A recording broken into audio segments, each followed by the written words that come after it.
Hello दोस्तों, good morning. आप सबका स्वागत है एक नए वीडियो में। तो अभी मैं बना रही थी आलू बीन्स ब्रोकली, सारी चीज़ें मिक्स करके। ब्रोकली थोड़ा सा था, बीन्स भी था, तो इसलिए मैंने आलू ब्रोकली और बीन्स सब मिक्स करके बना दिया। उसमें हल्का मसाला डाल के उसको बना दूंगी तो बच्चों के लंच में हो जाएगा। यहाँ फ्रूट भी मैंने रेडी करके रख दिया था, बच्चों के लंच में फ्रूट देना था तो वो भी पैक हो गया था। बस सब्जी बन रही थी तो हल्का मिर्च डाल के बन जाएगा। और श्री को आलू चुनकर उसमें रोल करके मैं अलग से तैयार कर दूंगी उसके लंच में के लिए, क्योंकि वो सब्ज़ी नहीं खाएगी। तो यहाँ पर सबके लंच सुबह सुबह इतनी भागदौड़ होती कि खाने का ज़्यादा टेंशन रहता है, क्योंकि खा के भी जाना है, बच्चों को लेके भी जाना है। तीनों लोग का लंच मैं यहाँ पर रेडी कर दूँगी। हस्बैंड रेडी हो गए थे और पूजा कर लिए थे, तो सुबह पूजा वो कर लेते हैं। यहाँ पर सबका लंच मैं पैक करके ना उनके बैग में रख देती हूँ ताकि छूट ना जाए, क्योंकि कभी कभी ना छूट जाता है तो बहुत अफसोस होता है फिर। तो इस वजह से सामने ही रख दी थी कि सामने रहता है ना स्लैब पे, तो उठा के फिर रख दो। ऐसे बच्चों का तो साथ के साथ ही बैग में डाल देती हूँ।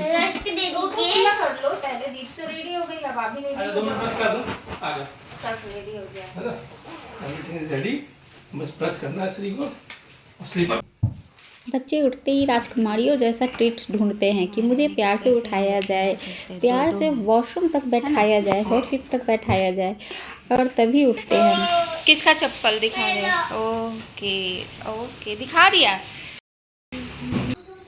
उसे दूध पिला दीजिएगा उसको भी।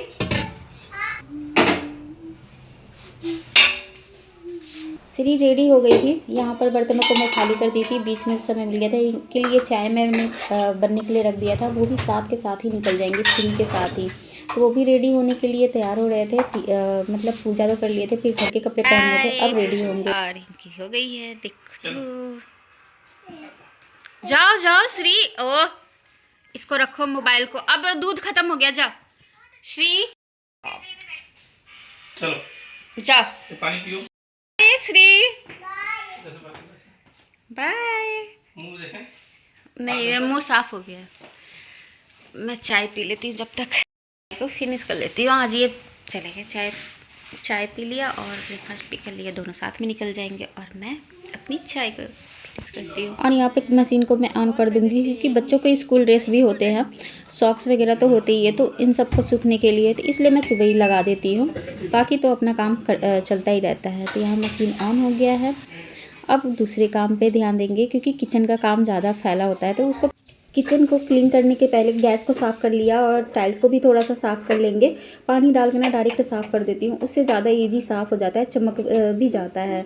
तो इसलिए एक टाइम ऐसे मैं धुल ही देती हूँ एक तरीके से। ये है ड्रेनेक्स, इससे मैं ना बर्तन धुलने के बाद इसको बेसिन में डालेंगे। तो इसको मैंने सामने रखा है कि जब बर्तन धुल लूँगी तो उसके बाद डाल दूँगी, क्योंकि ये बेसिन साफ़ होना चाहिए। कुछ देर के लिए बर्तन इसमें जमा नहीं होना चाहिए। ये टाइम सही था, क्योंकि सारे स्कूल गए हैं, ऑफिस गए हैं, तो साफ़ रहेगा बेसिन थोड़ी देर के लिए, क्योंकि उसे थोड़ी देर डाल के छोड़ना होता है। यहाँ तवा को मैंने एक दिया रखती हूँ, उसी से रगड़ देती हूँ। वो मिट्टी का होता है ना, और लोहे का तवा ना, लोहे का जो भी मतलब बर्तन होता है उसको मिट्टी से अच्छे से साफ़ करने से ना चमक जाती है, जैसे ऑयल वगैरह हट जाता है, इस वजह से ये चमक गया था। उसके बाद बेसिन देखो क्लीन हो गया था। उसके बाद इस ड्रेनेक्स को हम इसमें डालेंगे। तो पूरा पाउडर मतलब डाल के थोड़ी देर इसको छोड़ना पड़ता है, और इसमें ना इतनी बुरी गंध निकलती है ना, इसलिए डाल के ना वहाँ से थोड़ी देर के लिए हट जाओ, और फिर मतलब 5 मिनट बाद। और ये मेरा नल ना, एक में गर्म पानी आता है, एक में नॉर्मल। तो ये गर्म पानी आता है जो मैं बता रही हूँ थी। फिर नल को थोड़ा सा मतलब बेसिन के साइड करेंगे, एकदम हल्का हल्का खोल देंगे गर्म पानी खोलने से ये होगा ना कि आपका बेसिन एकदम क्लीन हो जाएगा। क्या होता है, या इसमें जम जाता है, कभी कभी पानी नहीं जाता है, इस वजह से बीच बीच में इस टाइप से साफ़ करने से आप बेसिन की जो नाली होती है ना वो साफ़ रहती है। इतनी गंद स्मेल आ रही थी ना, इस वजह से उसको डाल के किचन में से मैं फिर हट गई थी। फिर आ गई थी रूम में कि जब तक जाऊँगी बदबू भी हट जाएगा और बेसिन भी क्लीन रहेगा। नाली इसकी जो फंस जाते हैं ना, जैसे चाय पत्ती या कुछ भी चला जाता है, तो वो साफ़ हो जाता है, क्लीन हो जाता है। यहाँ पर ऑयल गिर गया था बेडशीट पे।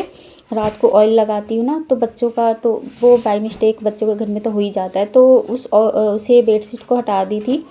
और ये थोड़ा सा मोटा कॉटन है, मोटा कपड़ा है, कॉटन का था। तो इसको अब हम साफ़ करेंगे। तो अभी तो कपड़े मशीन में धुल रहे थे, तो इसलिए बेडशीट को थोड़ा सा उतनी दूर जितने दूर तेल लगा हुआ था उतने दूर ना विनेगर, सोडा, सर्फ को डाल के थोड़ी देर के लिए छोड़ के और फिर उसको थोड़ी देर बाद रगड़ेंगे, क्योंकि वो जो भी ऑयल है वो थोड़ी देर छूट जाए। तो इसको सर्फ डाल के, डिटर्जेंट डाल के जैसे छोड़ देंगे, लिक्विड सर्फ नहीं, ये सर्फ। और उसके बाद यहाँ पे मैंने सोडा ऐड कर दिया था।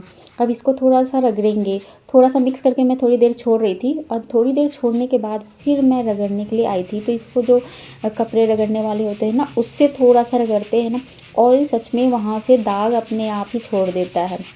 अब यह देखो, इतनी देर छोड़ने के बाद यहाँ ऑयल का दाग जो था, ये मोटा कपड़ा था फिर भी मतलब साफ़ हो गया था। उसको बाद में वॉश करेंगे। यहाँ पे बच्चों ने रूम में बहुत ज़्यादा फैला रखा था। रात तक खेलती है और उठाने ही नहीं देती। और अपना बॉक्स, तो ये बॉक्स में, इस बॉक्स में इसे रख देंगे।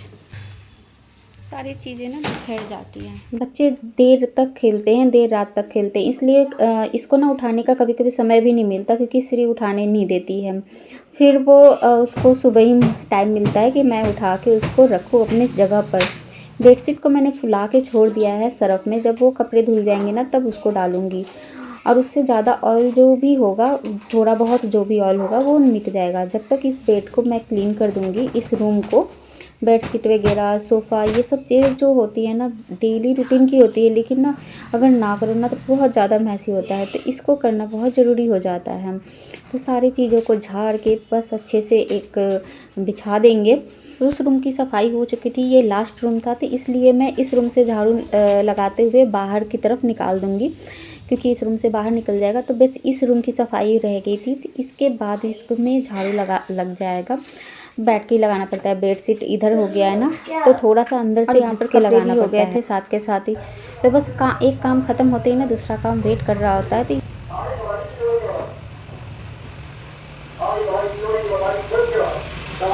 कपड़ों को भी मैं फैला दूँगी। और फिर इसमें ना अभी बाल्टी में जो कपड़े डुबो के रखी थी बेडशीट वगैरह को, तो अभी चलाऊँगी या तो फिर मैं इवनिंग टाइम ही चलाऊँगी।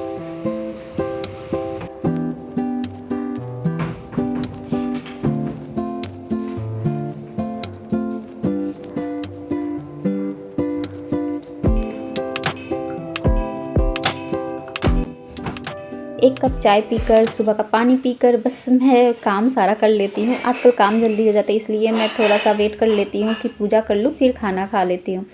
तो यहाँ पर मैं पूजा कर ली थी। और यहाँ पर आज थर्सडे था, इस वजह से तो और ज़्यादा ही, आज थर्सडे के दिन तो ज़रूर पूजा करती हूँ।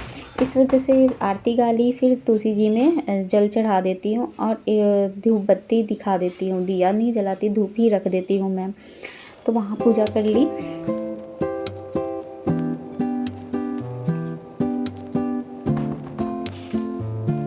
और थोड़ा सा बीपी लो हो जाता है तो बीच बीच में मैं नींबू, चीनी, नमक का पानी पी लेती हूँ। तो यहाँ पर बहुत सारा काम करने के बाद पानी की कमी ना हो और मतलब अपना हेल्थ ठीक रहे, एनर्जी भी रहनी चाहिए। तो यहाँ पर मैं नींबू, चीनी, नमक का घोल तैयार कर रही थी। ये देसी और असरदार नुस्खा है बीपी लो में। और यहाँ पर मैंने चीनी भी पीस के मैं रखी थी, इसलिए चीनी घुलने में ज़्यादा टाइम नहीं लगेगा और अच्छे से हो जाएगा। कि नींबू आधा मैं कट कर डाल दी थी बिल्कुल। तो इसको पीने में ना एक बहुत एनर्जी ड्रिंक की तरह है, पीने में भी अच्छा लगता है। ये तो ORS घोल से तो ज़्यादा बेस्ट है कि घर का नींबू, चीनी, नमक ही पी लो। और उसके बाद यहाँ पर दोपहर का खाना था, तो बस राइस बनाना था मुझे। तो राइस मैंने डाल दिया था, मतलब पकने के लिए रख दिया था। एक पत्ता गोभी था, इसको ना धुलकर मैं मुझे आज इसका कुछ बनाना था, क्योंकि ऊपर से पत्ते सूख रहे थे। तो इसको ऊपर से पत्ते को छाट दिया और धुल के रख दिया कि और थोड़ी देर बैठ के मी टाइम एंजॉय किया।